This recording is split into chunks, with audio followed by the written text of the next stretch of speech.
É extraordinário a abrangência, vermos a abrangência que a doutrina espírita tem.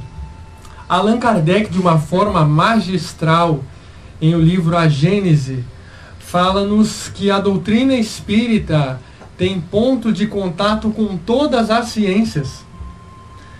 Realmente a gente vai ver então, né, essa questão, voltando a falar do livro espírita, que é o meio de nós atingirmos o maior número possível de pessoas que tenham essas informações. A gente vai ver então que a doutrina espírita, ela tem essas informações dos espíritos, tem também os escritores espíritas que estudam a doutrina espírita e que também editam seus livros. E nós vamos ver então que nós temos livros nas mais diversas áreas, né?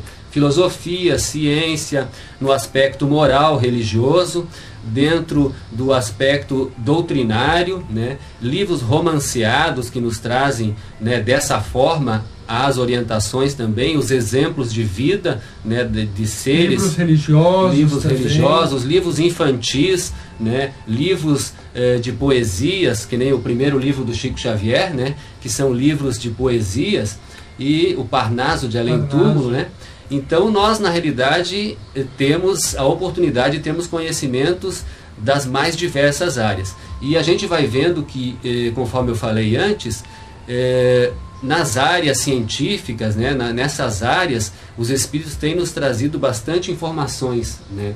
Embora o livro dos espíritos já tenha trazido muitas informações há mais de 150 anos, com certeza, e que hoje em dia estão sendo comprovadas pela ciência essas informações que eles nos trouxeram, né? E a gente vai vendo então que o livro dos espíritos ele está sempre atualizado, né? E por que ele está, né? Porque os espíritos que trouxeram essas informações são espíritos superiores e espíritos que têm alto grau de conhecimento nas mais diversas áreas.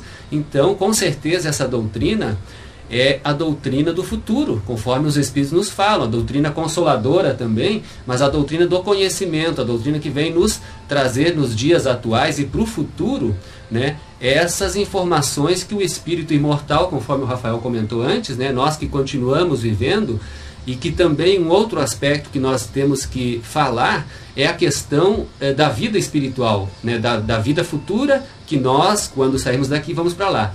E que lá também nós temos os conhecimentos, e conhecimentos muito maiores, e onde nós também frequentamos escolas, frequentamos universidades, e temos os instrutores, as informações que nos são trazidas lá também, né? E logicamente que lá, sendo o mundo causal, o mundo da onde nós viemos e da onde essas informações que nós temos hoje são nos trazidas, nós vamos ter a oportunidade, né, quem quiser, logicamente, vai ter a oportunidade de ter um aprendizado muito maior. Até porque os espíritos, estudando nessas oportunidades que lhes são dadas, né, no mundo causal, no mundo dos espíritos, tomam contato com essas ideias, e muitos desses espíritos nos trazem essas ideias, né, João? Mas até eu gostaria de te perguntar o seguinte: nós estamos no nosso minuto final. Quais são os livros de credibilidade nos quais a gente pode acreditar com tranquilidade que a pessoa, o leigo, pode tomar contato sem ter nenhum problema em relação ao critério que Allan Kardec usou, que é a universalidade dos espíritos, ou seja, aquilo que seja do conhecimento real da vida espiritual?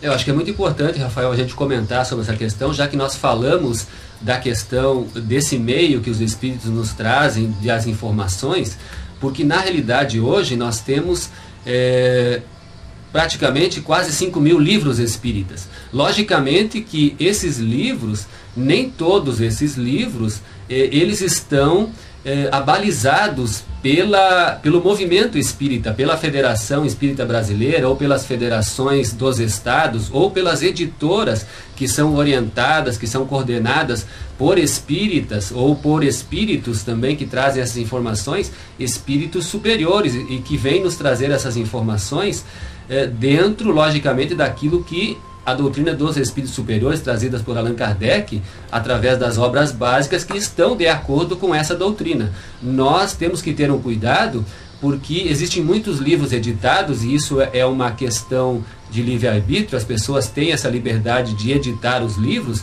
e com o nome espírita, mas nem sempre esses livros quer dizer que realmente são espíritas. Então, na Federação Espírita Brasileira, nas outras federações, nas editoras que são orientadas, a editora do Divaldo, do Raul Teixeira e tantas outras, logicamente que, por exemplo, na Federação Espírita Brasileira, na Federação Espírita do Rio Grande do Sul, que nós temos pessoas lá, um conjunto de pessoas que fazem uma análise dessas obras, né? E logicamente que nós temos aqueles espíritos que nós já conhecemos há muito tempo e que nós confiamos nesses espíritos plenamente, porque eles já nos deram prova de que eles realmente são trabalhadores do Cristo e vêm trabalhando nessa linha da universalidade, né?